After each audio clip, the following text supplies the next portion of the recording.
Hi everyone! So, vlog number 4. List of requirements when you are applying for passport. So,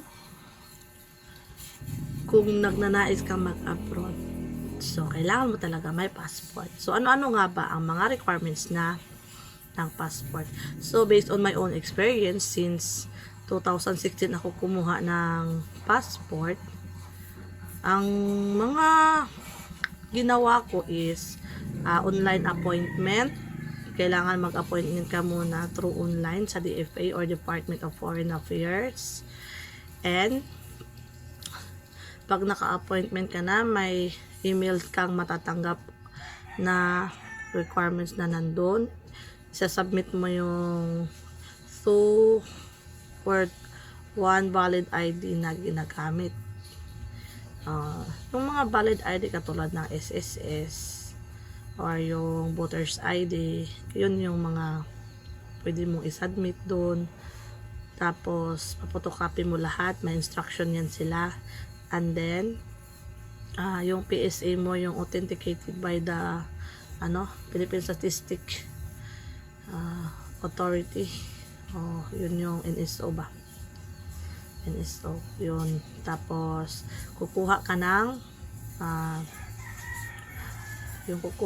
baptismal. Yun yung pinakuha ako sa listahan ko dati. Pinakuha pa ako ng saan daw ako binyagan. So nagkuha ako dun sa Kaputian, kasi dun kinuha yung yung baptismal. So tapos high school diploma, and ano pa ba yun, nagkuha pa ako ng NBI noon. Yun lang naman. Tapos pag meron ka na appointment, yun yung dadalhin mo, original at yung photocopy, kasama na yung yung mga valid ID na meron ka. Yun yung ipapakita, isasubmit dun. Mas bibigyan ka ng DFA ng schedule in that specific day. Just like, for example, your schedule for interview or appearance in the office of the DFA is Monday. So you need to go on time. For example, the schedule is 9 or 10, bawal kang malate kasi iba na yung ikikiter niya sa oras mo, kasi daming kumukuha ng passport. Katulad nung 2016, way back 2016, maraming kumukuha ng passport noon. Tapos yung iba, yung hindi pa uso ang online, yung iba, alam mo ba kung anong nangyari doon?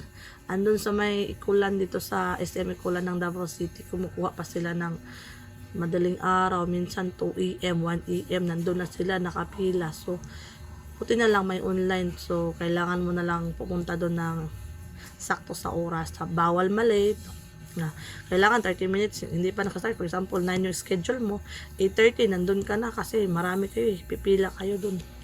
Then pag nandun ka na, pipicturan ka, nakapila kasi. Tapos yun, kunin yung fingerprint, signature. And after that, if ma-release na, wala namang kulang sa requirements, so hindi kulang yung requirements mo, tuloy-tuloy na yun. Waiting ka for releasing. Tapos dyan na makukuha ng passport mo after, depende, pag 10 at ilan nga ba, 12 working days, or kung irarush mo, 12 days. Pag hindi mo naman irarush, for example 1 month mo, or 30 days ba, magdepende yan kung anong gusto mo na payment. Kasi nung nag-renew ako, kaka-renew ko lang 2025, lang yun sa akin, pa LBC ko na lang, basta para hindi na ako magpunta dun sa Davao. Ang binayaran ko lang dun sa LBC kay 170. So yun lang yung madali lang ang pag-process. And pagkatapos kong magpunta sa LBC, dun sa likod ng dito yung sa DFA, dito sa kabilang area naman meron dong LBC. Doon na lang ako waiting for release.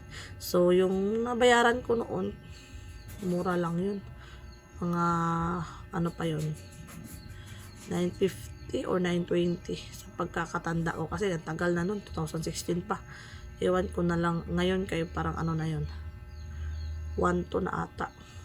Or 1.5 o 1.6. Nakalimutan ko na yung exact na binayaran ko kasi tagal-tagal na rin nun eh. So, yun lang yung requirements ng passport. Again, i-repeat ko lang yung ano talaga, PSA, 2 valid IDs, diploma, baptismal, NBI. Yun lang naman so far.